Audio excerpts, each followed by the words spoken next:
Querido catequista, querida catequista, hoje, ou melhor, este é o 5º encontro que temos pelos caminhos que percorremos de estudar o Evangelho de Mateus.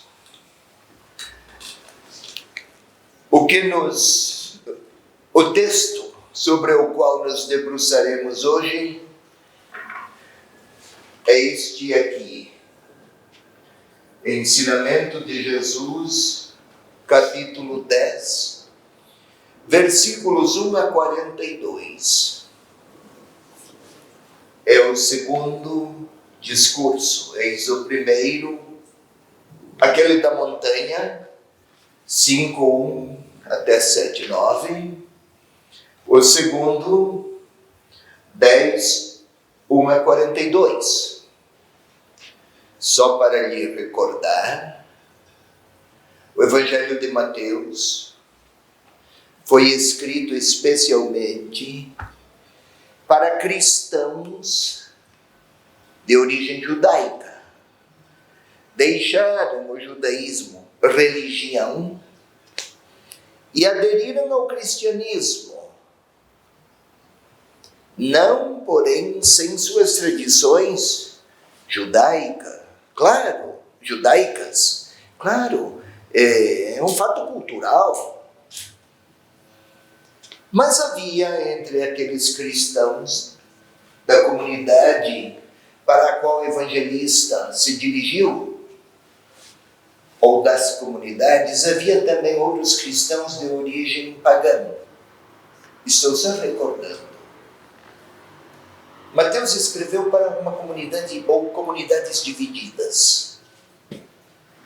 Pretendia ele que o seu leitor compreendesse que na figura, na pessoa de Jesus Cristo, todos os confrontos e tudo o que se esperava do Messias, de alguma maneira foi respondido, mas ao mesmo tempo diferenciou-se de tudo quanto se esperava, e de maneira que todos que se tornassem seus seguidores, na realidade deveriam deixar muitas convicções, inclusive para acolher a mensagem, o messianismo, a resposta que Deus queria dar na figura e na pessoa de Jesus.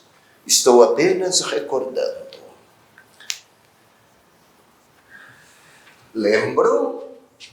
Quero recordar, o Evangelho de Mateus foi estruturado como se tratasse de 2 trilhos paralelos. Eles nunca se encontram, seguem. Mas esse paralelismo, sem um, o outro também fica sem sentido. O encontro dos trilhos será no final da história da igreja, da história dos que seguem, dos que se tornaram cristãos. Da outra vez, nós vimos essa parte aqui, a atuação de Jesus. As multidões se deslumbraram, mas depois o leproso, o centurião, a mulher com fluxos de sangue, a sogra de Pedro, a filha de Jairo, o paralítico, também a tempestade acalmada, o chamado de Mateus, e assim vai. Esta parte aqui, você lembra? Hoje vamos começar aqui.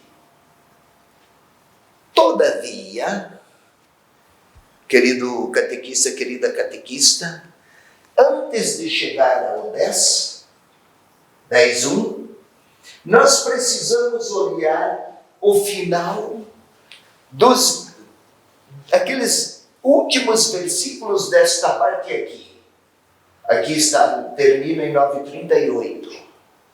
Nós vamos começar do 9h36. 9h36. Aqui está a colaboradora de hoje, novamente, é a Zenilda. Zenilda, você pode ler, por favor? Começa em vez do 36, 9h35. Você também tem a sua Bíblia em mãos, por favor. É muito importante que você disponha dela para se familiarizar com a sua Bíblia. Eu tenho outras, mas eu uso esta aqui. É esta que eu uso sempre e é com esta que eu me familiarizo.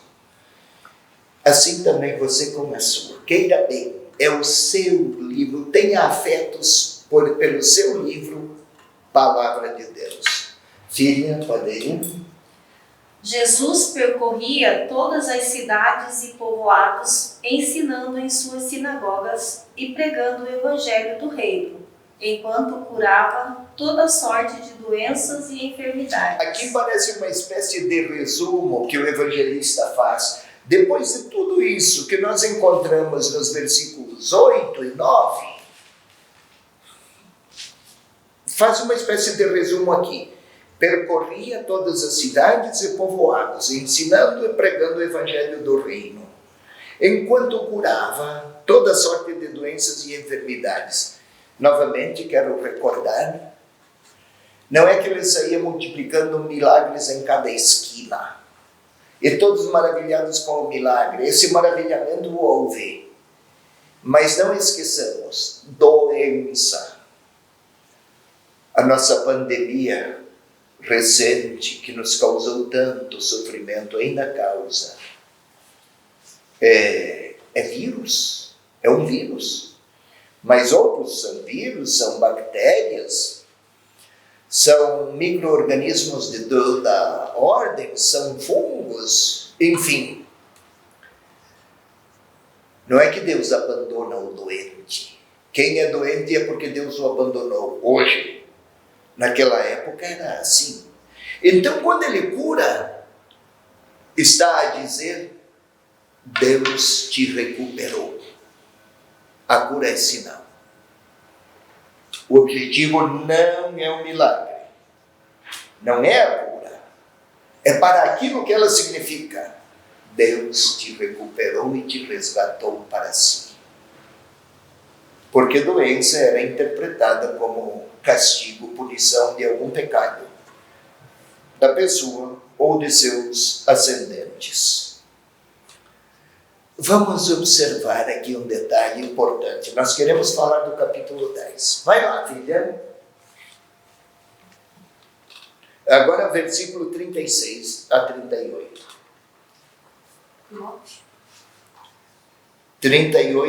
9, 36, 38. Ao ver a multidão, teve compaixão dela, porque estava cansada e abatida, como ovelhas sem pastor. Embora dispusesse aquele povo de sinagogas, de escribas, de sacerdotes em Jerusalém, de doutores da lei, mas eram como ovelhas sem pastor, isto é, havia muita religiosidade, mas não necessariamente encontravam-se com Deus. Desde o tempo dos profetas, Deus é apresentado como pastor. Havia muita religiosidade, mas faltava Deus. Então, filha. Então disse aos seus discípulos: a colheita é grande, mas poucos os operários. Pedi, pois, ao Senhor da colheita que envie operários para a sua colheita. Isto é, meninos, é Jesus falando aos discípulos, né? Sabe que no Evangelho de Mateus, quando Jesus sente compaixão, imediatamente surge uma conversa com os discípulos. Por quê? Lembra quem é o discípulo? Aquele que segue o mestre. Nós até fizemos uma pequena encenação aqui da outra vez. Lembra, Zenilda? Então, Jesus Se o mestre tem compaixão, o discípulo tem compaixão. Quando Jesus tem compaixão, imediatamente vem um diálogo com os discípulos, para que os discípulos tenham compaixão de um povo que está desorientado e disperso. E então, chegamos ao capítulo 10. Tudo o que expliquei até agora está orientado, foram quase 10 minutos só para recordar e para introduzir o capítulo 10. Que aqui, fundamentalmente, é um grande discurso, mas antes do discurso há algumas instruções. Vai lá, filha. Chamou os 12 discípulos. Um instante só. Jesus tem compaixão e agora chama. Meninos, venham até aqui. O último olhar qual foi? O de compaixão por ovelhas sem pastor. Meninos, discípulos, venham cá. E começa um diálogo. Mas observemos antes do diálogo, antes do discurso, observemos alguns detalhes narrativos do evangelista. Segue. Chamou os 12 discípulos e deu-lhes autoridade de expulsar os espíritos impuros e de curar toda sorte de males e enfermidades. Gente, catequista, observe aqui. Chamou todos os discípulos, os 12 discípulos. 12. Não poderia ser 14, 17 ou 11. 12 é um número simbólico para o povo de Israel. 12 faz lembrar as 12 tribos do Antigo Testamento.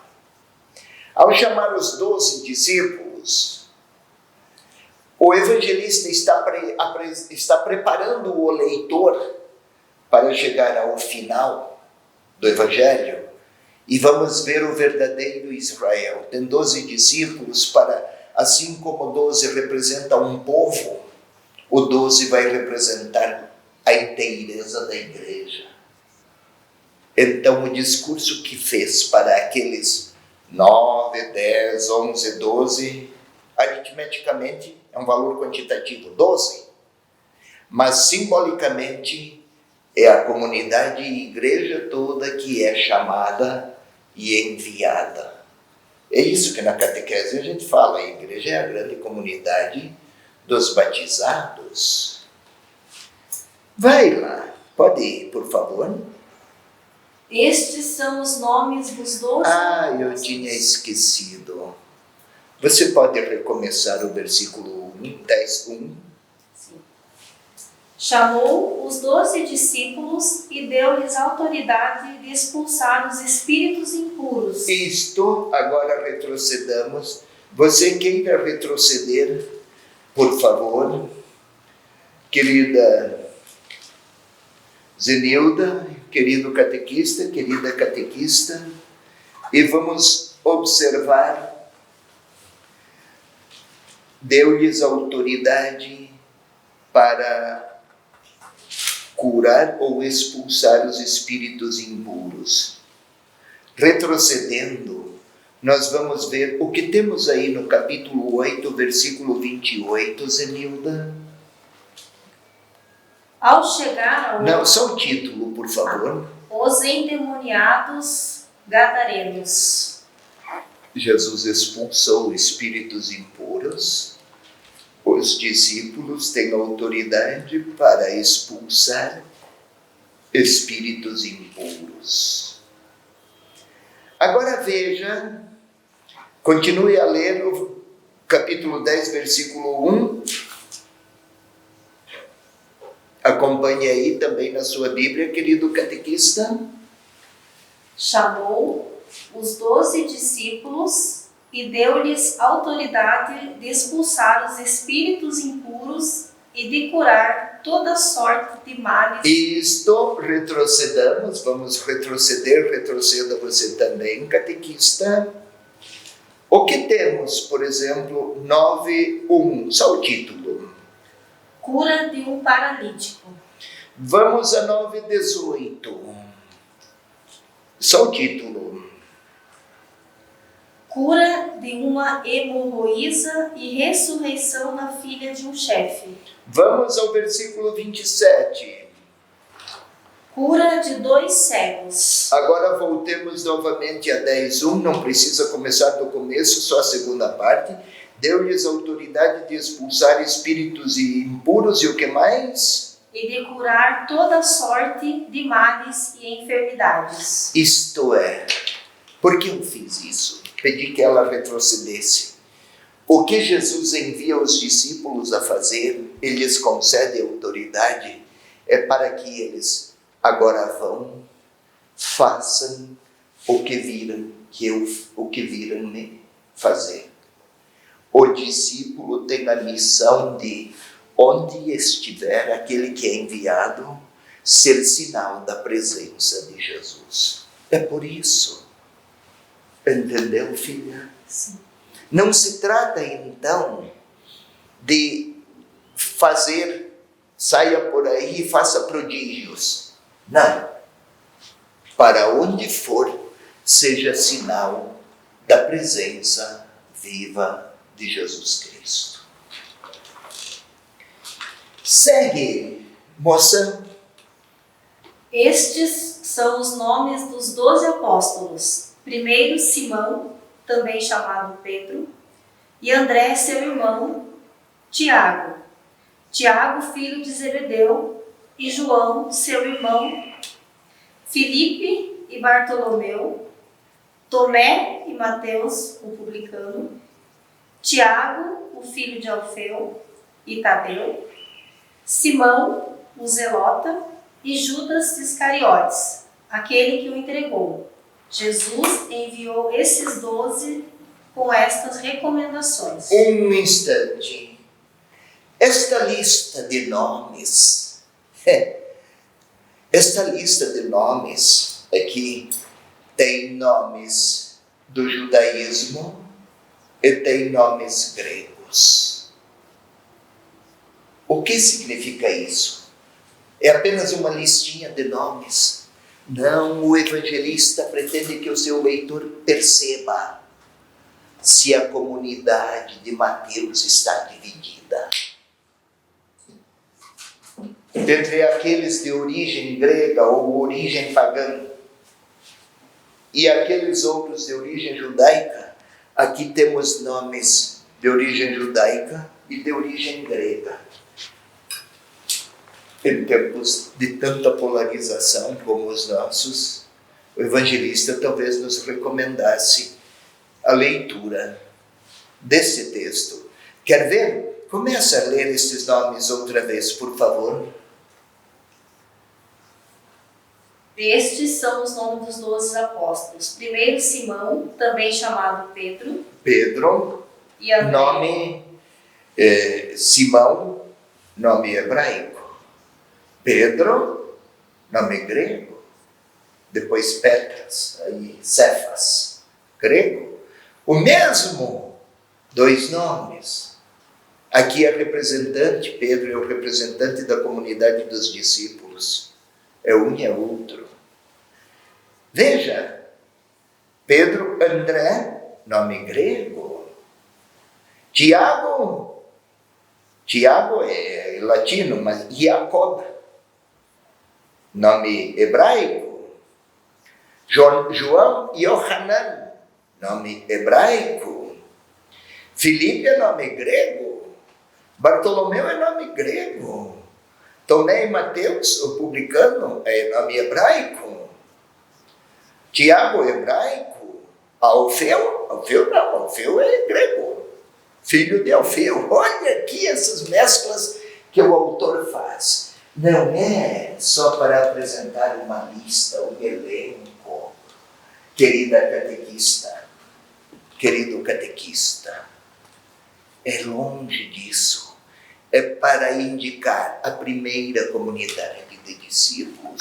era composta por pessoas de diferentes origens e todas essas suas diferenças são superadas pela centralidade da figura e da pessoa de Jesus Cristo.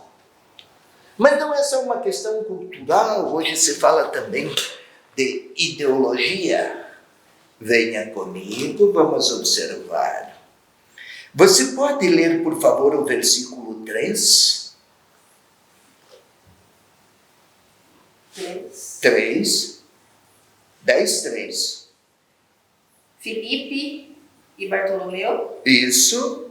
Tomé e Mateus, o publicano. Opa, o publicano.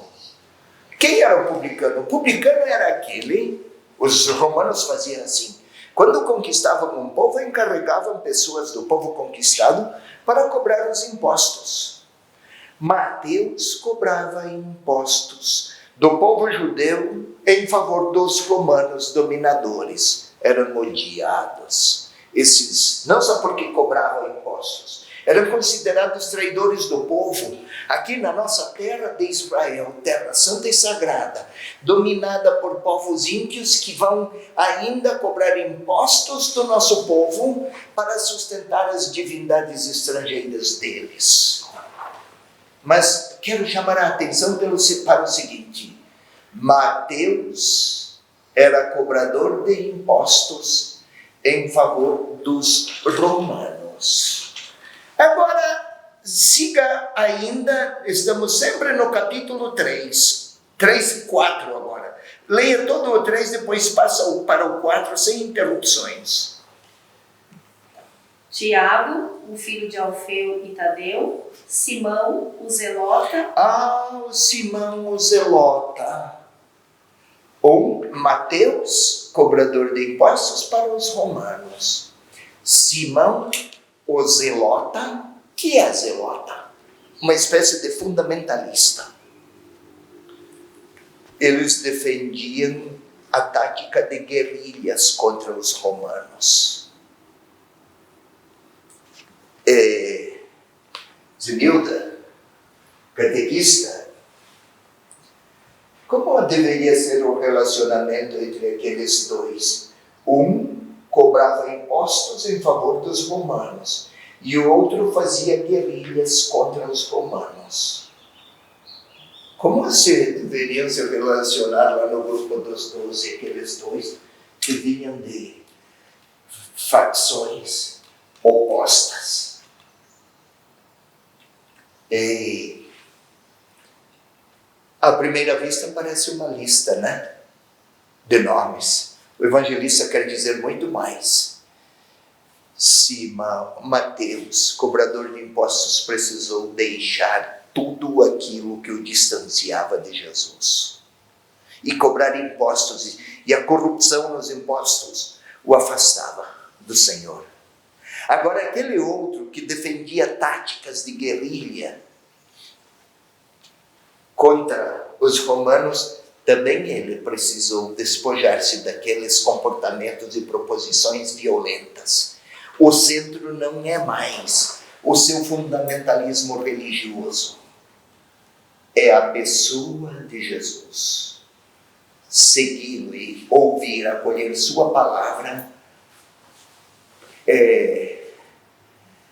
reconduz para novos lugares, conduz para novos lugares, novas posições e novos ideários de vida. Todos aqueles que são discípulos. Uns faziam guerra, apelo à violência. Outros cobravam, e quase sempre havia forte corrupção. Apelo aqui o serviço ao dinheiro. Os dois tiveram que se despojar. E talvez o Senhor queira que os discípulos de hoje também se despojem de tudo aquilo que os distancia do Senhor. Cuidemos com os nossos fanatismos religiosos dos últimos tempos. Bom, aqui foram eles chamados e Jesus começa a lhes falar. Aí é o ensinamento, não esqueça, vamos lá. Atuação, ensinamento. Nos próximos encontros, atuação e ensinamento. Eis aqui os dois trilhos. Nós estamos vendo os ensinamentos de Jesus aqui neste segundo dormente, vamos falar assim. Pode começar, agora Jesus vai começar a lhes falar, a lhes ensinar. Então, comece, Zenilda, no versículo 5. Jesus enviou esses 12 com estas recomendações: não tomeis o caminho dos gentios, nem entreis em cidade de samaritanos. 6. Dirigi-vos antes às ovelhas perdidas da casa de Israel. Venha comigo, por favor. Este discurso aqui do capítulo 10 foi aqui nas vizinhanças de Cafarnaum. Olha aqui, Cafarnaum, Galileia, Samaria, Judeia, aqui também população judaica, predominantemente judaica, predominantemente samaritana. Esses são um pouco judeus e um tanto também gregos. E aqui bem mesclados, aqui na religiosidade mesclada, aqui nas etnias, mesclas étnicas. Pois bem, se Jesus está aqui, não vão procurar primeiro os pagãos ou os gentios.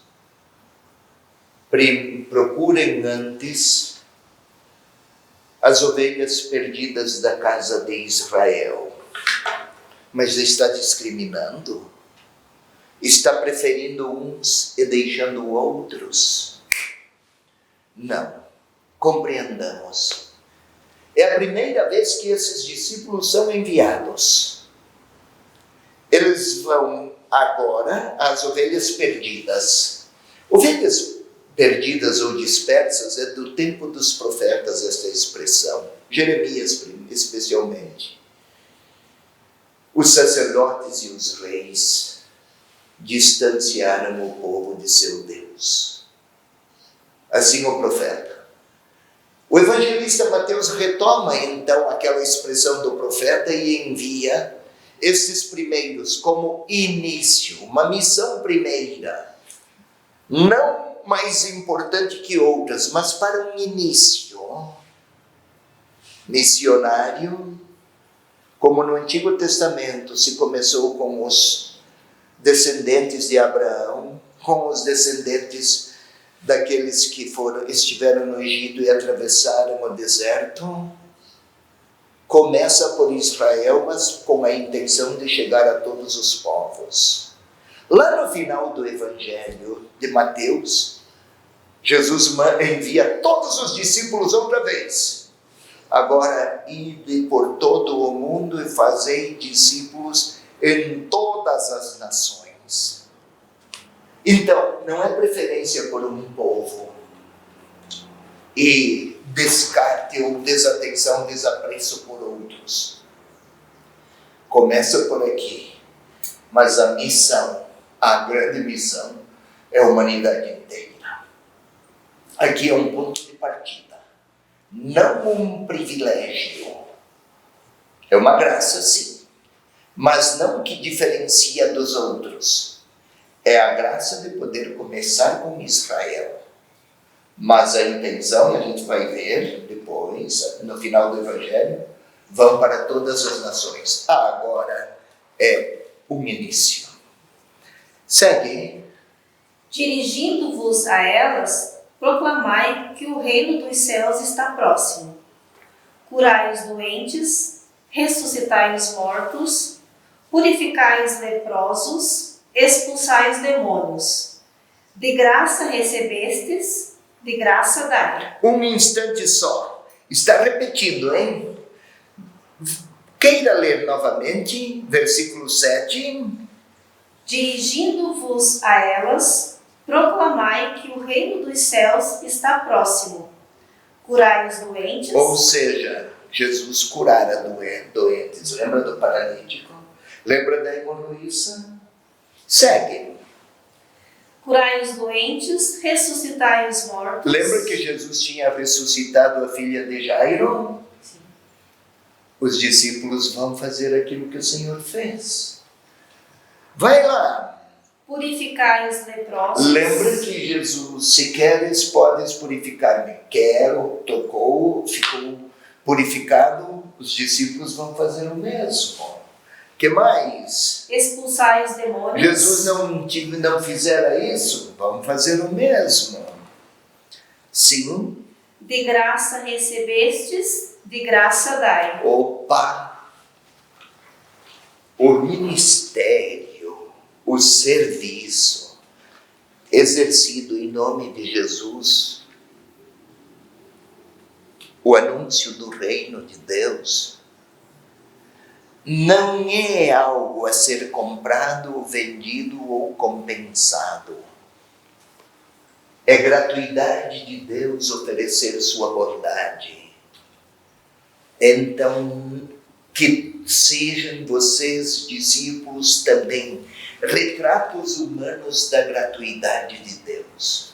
Como a mãe, quando abraça sua criança, não faz isso para que eu vou agir com bondade agora, para que no futuro você atue com bondade comigo. Não é assim. A mãe não faz isso porque quer negociar trocas. É porque é da natureza da maternidade olhar com ternura e gratuidade. A mesma coisa, o discípulo.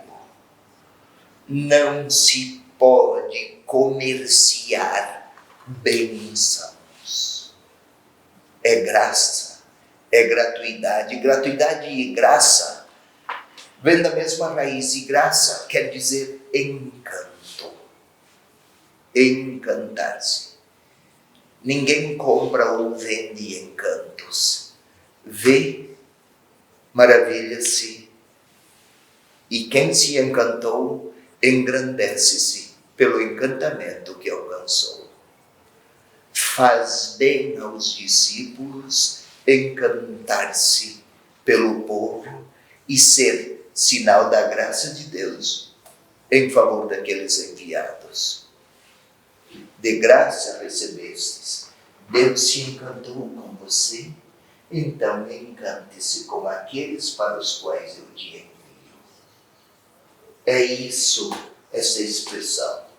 E o catequista, não esqueça, estamos aqui, vamos lá, ensinamento de Jesus, um pouquinho mais, eis o ensinamento. De graça recebeu, seja graça para os outros. Vamos mais. Não leveis ouro, nem prata, nem cobre nos vossos cintos, nem alforje para o caminho, nem 2 túnicas, nem sandálias, nem cajado, pois o operário é digno do seu sustento. Isso tudo, mas não leva nada. Vai sair por aí, desnudo. 2 túnicas naquela época era considerado um grande luxo. Sandália, bastão, cajado, dinheiro, comida.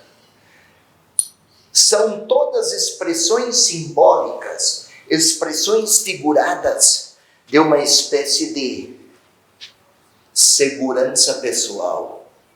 Não leve suas seguranças. Não vai anunciar o Evangelho motivado em suas certezas de caráter intelectual, psicológico, teológico. Não. Sua grande força, querido discípulo que é enviado, sua grande força é a palavra. Leve o anúncio. Anunciem. Os tempos da realeza de Deus agora chegaram. Não se trata, pois, que o sujeito seja um aventureiro que saia por aí faltando tudo. Não é esta a intenção nesses escritos. A intenção do evangelista é dizer: vá com sua fé na palavra. Não é a sua inteligência que vai ajudar alguém a aderir a Jesus Cristo. é a palavra de Deus que você anunciar. Claro que a inteligência e todos os dotes pessoais têm seu componente, mas ninguém tem seu valor e sua riqueza. Mas ninguém vai seguir Jesus porque apresentou argumentos persuasivos de tipo intelectual ou filosófico ou psicológico. Vamos mais, agora versículo 11. Quando entrardes numa cidade ou num povoado, procurai saber de alguém que seja digno e permanecei ali até vos retirardes do lugar. Ao entrardes na casa, saudai-a, e se for digna, desça a vossa paz sobre ela. Se não for digna, volte a vós a vossa paz. Em outras palavras, quem está à procura de Deus percebe os seus sinais. Quem não o deseja e não o procura, até quando os sinais são admiráveis, como os milagres de Jesus, aqueles que ele operava, mesmo diante dos milagres não acreditam. Ou seja, ao dizer se houver alguém digno da vossa paz, quem deseja encontrar Deus, vai perceber que no anúncio dos discípulos, o reino de Deus se faz próximo. Isto é, Deus se deixa encontrar por aqueles que o buscam. Os que não buscam, até mesmo quando ele chega, não se movem nem comovem. É esse o sentido: se houver alguém digno da vossa paz, vai acolher, se não, ela volta. Isto é, se houver pessoas que estão à procura do Senhor, no ministério dos discípulos vão reconhecer a presença. Catequista. É muito importante que os seus catequizandos percebam que na sua catequese não apenas certos encontros de tipo intelectivo, de tipo doutrinal funcionam. Não pode faltar, tudo isso é verdade. Mas eles têm radar, os catequizandos. Percebem quando a nossa aproximação e a nossa apresentação nasce de uma experiência vivida ou é apenas uma lição?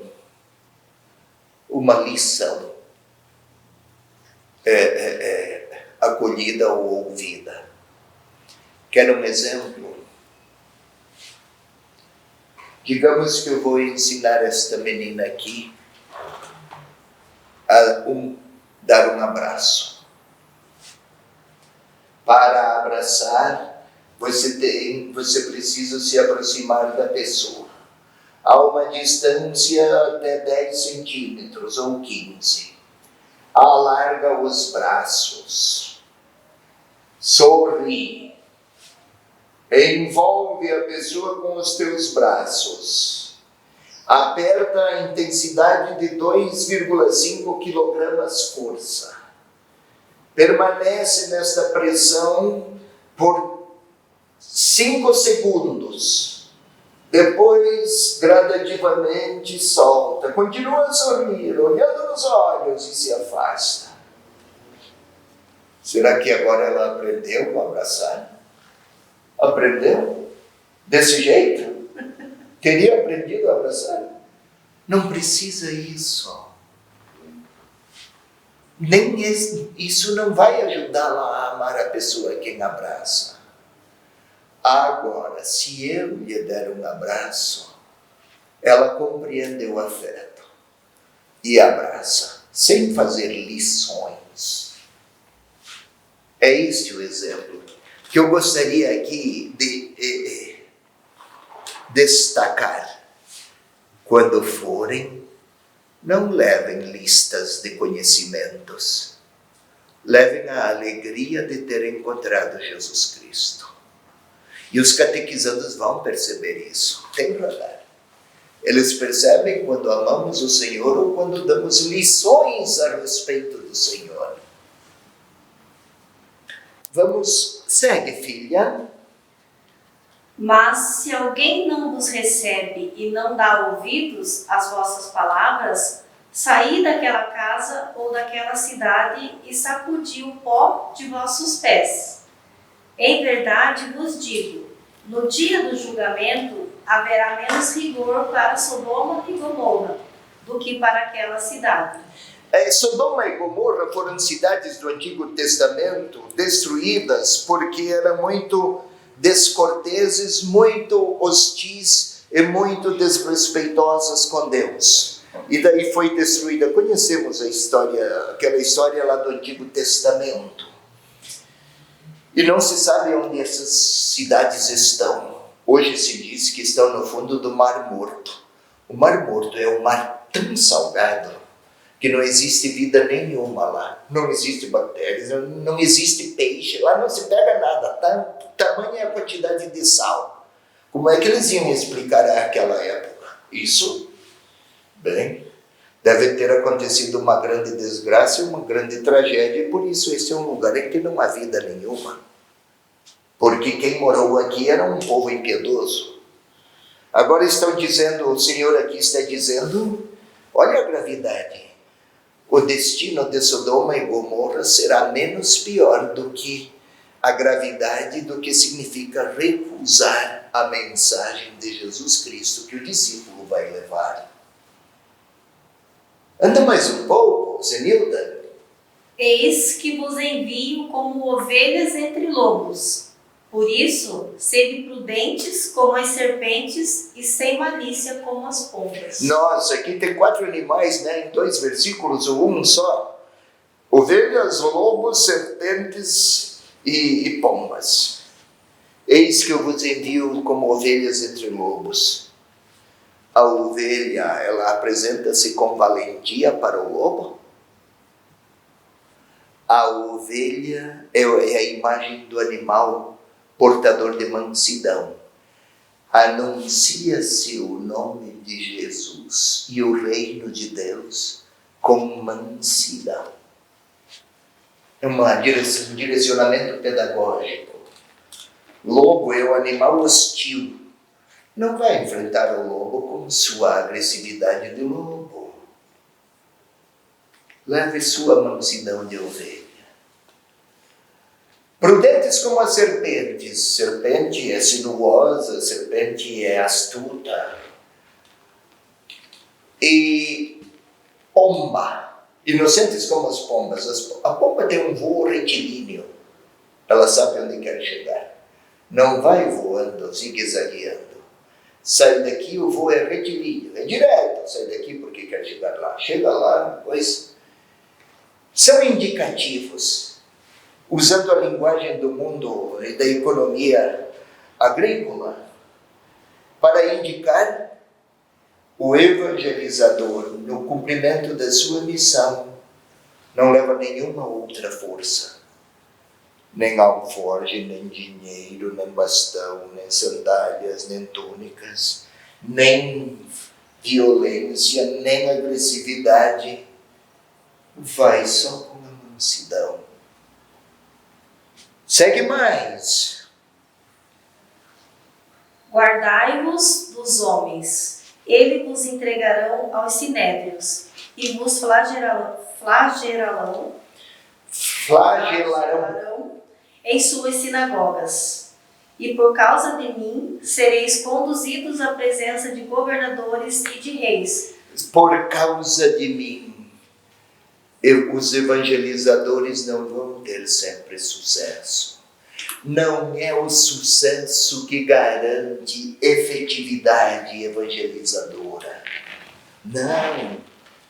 É parte, como Jesus experimentou isso, é parte da missão do discípulo encontrar a resistência. Como a humanidade sempre foi resistente com a vontade de Deus, aqui também.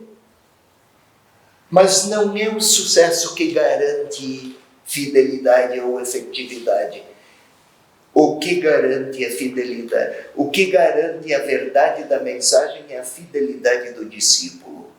Já falei, no Antigo Testamento, os Os profetas não tiveram sucesso. Ficou o quê? A sua fidelidade.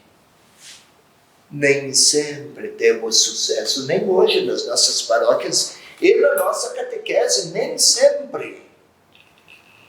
Mas importante é tudo isso é que houve a fidelidade do discípulo.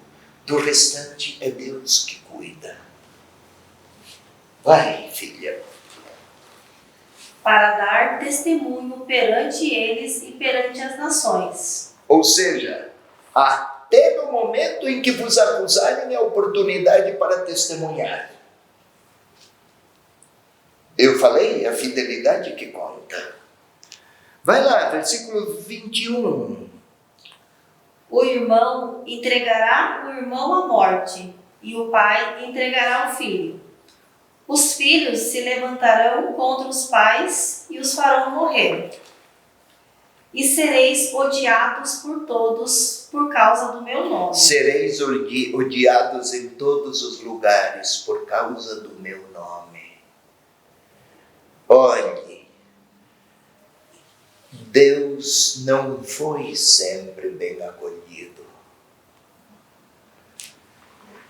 Se ele se apresentasse como poderoso e ameaçador e onipotente, que punisse alguns e premiasse outros, por medo, ele seria temido, mas não amado.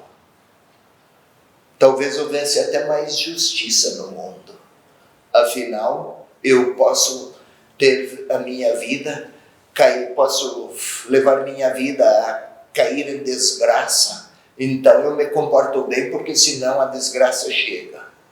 Não é amor, mas Deus é amor, Buda é Pai, é misericordioso. E até quem o assassina, ele oferece. A quem o assassina o Filho de Deus, ele oferece o perdão. É deste Deus que nós somos chamados e enviados a dar testemunho lá nos nossos encontros de catequese. Muitos dos nossos catequizandos têm apenas a catequese como lugar para experimentar as ternuras humanas que são linguagem de Deus. Nossos catequizandos estão feridos, desfigurados, golpeados, sentem-se só. Grande parte deles é assim. O único olhar de ternura para muitos deles é lá na catequese. Aqui, sua capacidade interior, querido catequista, de acolher o Senhor e olhar com compaixão para o catequizando, como fez Jesus, esta parte o catequizando nunca vai esquecer. E vai ser, para muitos deles, a melhor recordação que terão da imagem de Deus. Isto tudo aconteceu aqui, é o ensinamento. Se no primeiro Jesus mostrou sua bondade e atuou com bondade, aqui ele envia os discípulos a difundir a bondade que procede de Deus. Vai lá. Aquele, porém, que perseverar até o fim, esse será salvo. Perseverar não é pelos milagres que produzir ou efeitos que tiver, mas que perseverar. E aqui nós poderemos continuar, mas já estamos chegando a 50 minutos. Eu gostaria de que você fosse, filha, até o versículo 40. Mas tudo o que virmos aqui você pode entender. É o Senhor que está a lhe dizer, aos discípulos de outrora e os de agora: vão, farei parte. Levem isso, a bondade de Deus. Olha aí, Deus não deixa sem respostas aqueles que com liberdade se dispuserem a apresentá-lo na sua bondade àqueles a quem são enviados. E nós, catequistas, somos enviados aos nossos catequizandos. Observemos esses versículos aqui, 40 e até 41, por favor. Quem vos recebe, a mim me recebe. E quem me recebe, recebe o que me enviou. Quem recebe um profeta na qualidade de profeta, receberá recompensa de profeta. Eis o Antigo Testamento, quem vos recebe como profetas, recompensa de profeta. Mas andemos um pouco mais. E quem recebe um justo na qualidade de justo, receberá recompensa de justo. Quem proclama a palavra, o profeta, receberá recompensa de profeta, aquele que anuncia. Quem vos recebe na qualidade de justo está falando de conduta, de comportamento, vai receber recompensa de justo, pelos seus comportamentos de justiça. Olha o 42. E quem der, nem que seja um copo d'água fria, a um destes pequeninos, por ser meu discípulo, em verdade vos digo que não perderá sua recompensa. Notemos, profeta o que anuncia, recompensa de profeta. Justo, aquele que tem comportamento nobre, recompensa de um nobre nos comportamentos. Agora, quem recebe os pequenos não conseguem ser profetas, não conseguem nem ser justos, mas são pequenos. Deus tem compaixão daqueles que nem conseguem ser justos e profetas. Pequeno não é o pequenininho, criança, é aquele que está ainda na fé começando, ainda não conhece tudo, ainda não compreendeu tudo, mas quer seguir. Se alguém ajudar os pequenos a seguir Jesus, será agraciado por ter cuidado dos pequenos, porque Deus tem uma particular predileção. É este, querido irmão catequista, querida irmã, o ensinamento aqui nesses trilhos, a atuação de Jesus agora envia os discípulos a fazerem como ele fez. Próximo encontro, vamos ver novamente a atuação de Jesus. Aqui começa a encontrar adversários mais virulentos e até mais agressivos. Vamos ver como Jesus se porta aqui. E se você gostou deste vídeo, não esqueça de deixar o seu like e o seu comentário. Compartilhe com seus amigos também. E se você ainda não é inscrito no nosso canal, corre lá, se inscreva. E não esqueça de ativar o sininho de notificações, para que todas as vezes que nós postarmos alguma novidade, você seja avisado. Um abraço e até mais!